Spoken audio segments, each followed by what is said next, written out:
So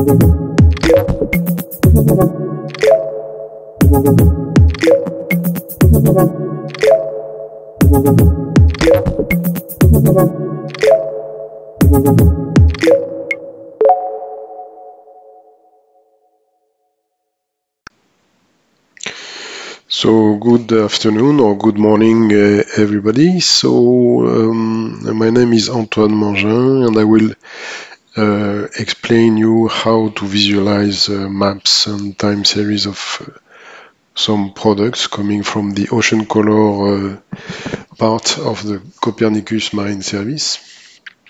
So as you know, Ocean Color is mainly, well, one of the very well-known products from Ocean Color is the chlorophyll concentration at the sea surface. So we will work more more specifically on that product. Here is a Jupyter notebook file. So it's subdivided in cells. Some of them are text, so just a markdown, and others are cells of code that you will have to execute one by one and in the sequential order. Okay, you have to take care of that, not to run one cell before the other if it is before in the list. So each time you can run the cell with this symbol or by typing Shift Enter. So here you have the table of contents. So we'll talk about the data first with the two examples you will see, and then plot of a map, a big map of chlorophyll concentrations, and then some time series that are also very useful to explore the data. So here the first example will be about the map of chlorophyll, and we will use what we call a reprocessed chlorophyll daily product. And in fact, it is a product that is built afterwards, several days after the satellite has observed the sea, and it is something which is interpolated in order to mask and to replace the cloudy areas by some information. That is to say that when you are using reprocessed chlorophyll data, level 4, then you will have no more cloud on the product, okay, even if it is a daily product. And we will use for the second example two extraction of near real-time chlorophyll data in order to derive some time series and to plot the time series of these two data sets. So the two data sets are coming from the same part of the Copernicus Marine Service. So here, for the first example, we will use a global product. So you see Ocean Color is Ocean Color. GLOW means global. This means chlorophyll. Here it's a level 4 reprocessed. So as I told you, in fact, this file is complete. So we should not have any clouds or cloud shadow on the image. Here it's a cloud free, so L4. You will see that the second example is for with the L3, that is to say a daily information. The spatial resolution for global product is 4 km, but we have also 1 km over some parts on the regional European seas. The sensor we are using are the continuous series of sensors that has been used for Ocean Color since back to 1998, 97 in fact, but 98 is more secure. And so CEWI, SEAWIF, MODIS, MERIS, VIRS, OLGI, and OLGI. So the next generation, that is to say OLGI, from the Copernicus European program, and the Sentinel-3A and Sentinel-3B.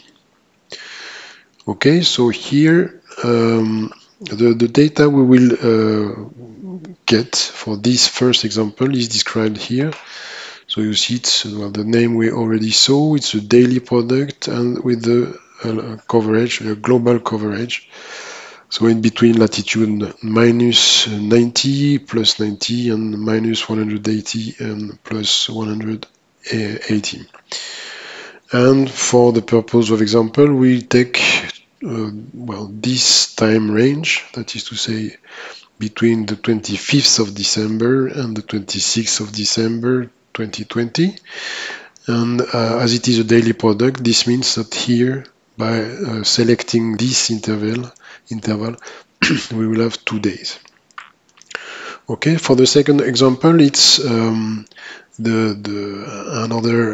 real time. This time it's a near real time observation. Here you see the NRT. And more particularly, we have 2 products. Okay, we selected, there's 2 areas. So the first one is 710 in latitude and 102, 108 in longitude. And the second one is 35 and 43.5 in latitude and 127 up to 135 in longitude. And this is for, well, some months, that is to say between the 1st of September here up to the 1st of May this year. Okay, and it is a daily product, so you have a number of products in this, and the size is reported here.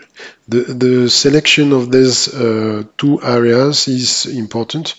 For the first areas, we are dealing with the delta of the Mekong River. So where we have some interesting patterns of sediment in the water, and the second one is the Japan Sea. And we have also some very interesting chlorophyll structure and patterns. Here we come to the download of the data. So you can go directly to the site here. Okay, if you go here for the dedicated product page on Copernicus, we can do it. And okay, we are landing on the right page. Okay, so it should appear. But we can also use this tool, which is the Motu client. But to use it, you need, in many cases you need it, but you need to have some credential to access the CMEMS, so the Copernicus Marine Service website. So I assume that you have the right credential. Otherwise, you can stop this video and go to the site to get some credential, and then back to this video. So first is to install this. So as I told you, you go on this cell, you see that this cell is code, and then you can run it. Okay, and you make appear this. Okay.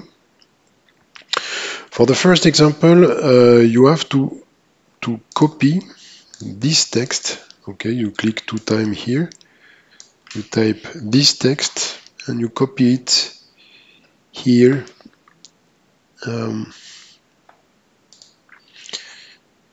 You copy it in this cell here. Okay, so you have it. And before running this cell, you have to enter your username and your password here. So I will do it. So now you see that I launched this by replacing the right username and the password, and then you have this that appears. So it's a long way to get it. And now, if you want to check that this has been correctly downloaded, then you go here and you run on it. So you see that this has been correctly, because you have a file, okay, which is the file that has been created here. Okay. So if I go down with the second example, it's rather the same, but you will have to change this to put your username and your password in this cell, in this code. and you see that it is what we derived, the delta Mekong, so this range of latitude and this range of longitude, and this will go to the B file. So I did it in advance, so it's already on my on this environment. And lastly, you are doing this command, but I already did it, so I don't have to do it, but you can do it. You have to do it just to get the last file, which is the C file here.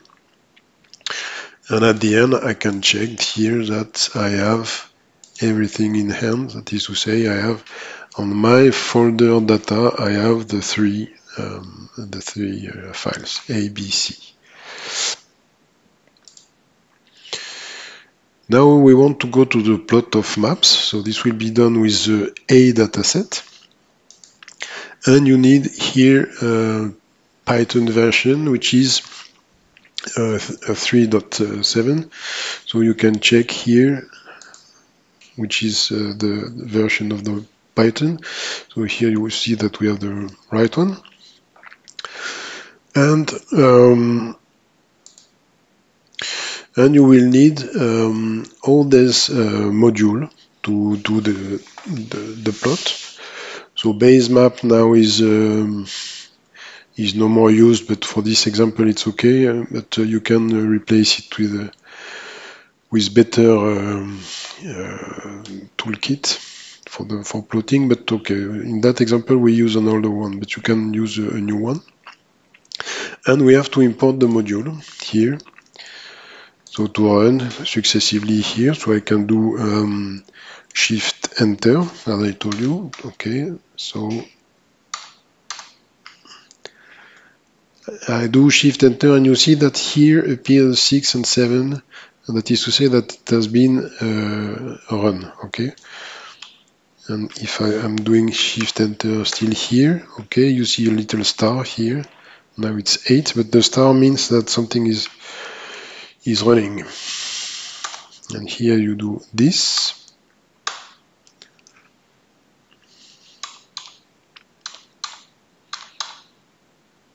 Just a definition, so it's not very okay. And you check that you still have your files, and it's okay. So the module has been uploaded, imported, and now we want to access the data. Okay, so I'm coming here, up, I do it this one, and now you check that the dataset is consistent. You see that we are in between minus 90, more or less 90, minus 180, 180. You have the correct date, so that's okay. The date of it has been created. And now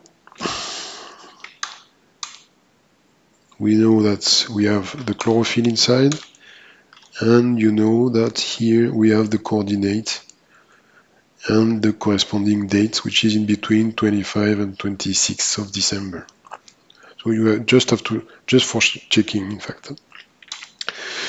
Now to set the configuration of the plot, okay, so we have to put some naming here and to configure, so that's important here, because this is where you can change the information about the latitude, minimum and maximum longitude for the plot. Okay, so you can configure it here. Here you configure all the plot itself, that is to say where the width and the height of the labeling, etc., etc.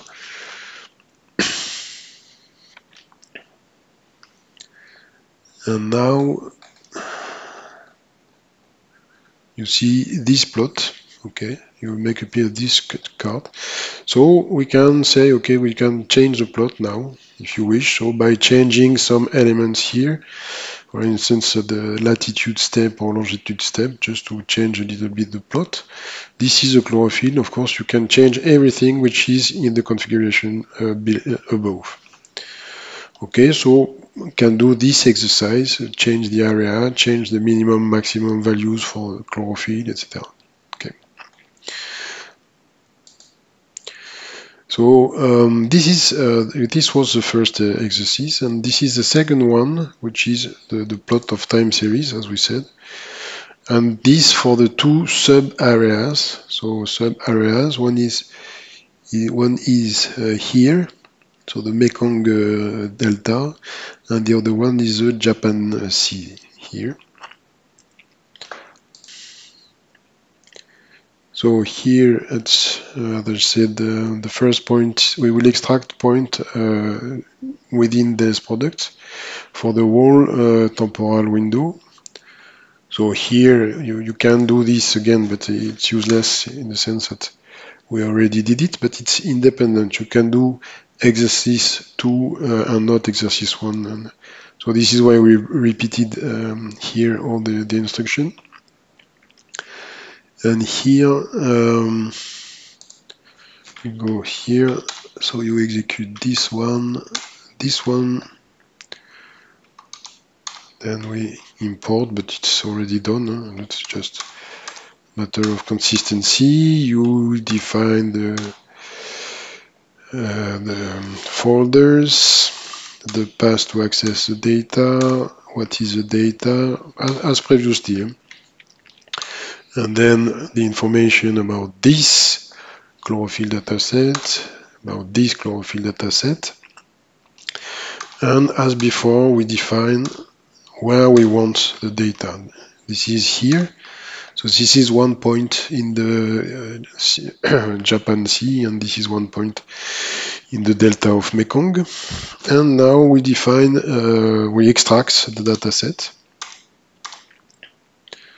Okay, so you see here that we have extracted the data, we extract the chlorophyll information. So you see that we have here are the correct information on the chlorophyll.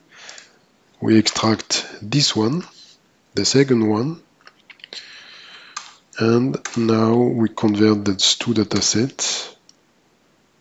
We have a look at the data just to check that. So you have the date. So this is exactly what will be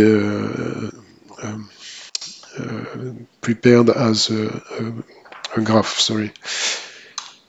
Okay, so here compute the monthly average. So we can also compute monthly average on top of that, and then we execute, and we have here the two datasets. So the chlorophyll at Mekong, the chlorophyll at in the Japan Sea, and you see that there are some anti-correlation between the two, which is probably due to some meteorological season that are not exactly the same depending on the latitude. And here you have the drops are the daily information, and the red are the monthly information. So what you can see more or less on the daily is very well reproduced by the monthly. That is to say that there is a kind of anti-correlation between the two time series. One is increasing since the other is decreasing. Okay, an exercise could be to change the plot as previously. So you can do it for fun, I would say. You can plot other things and change the start and the end of the date, and you can pass from log to linear scale. Here you will see. And lastly, here we want to save this in CSV, so Excel file here.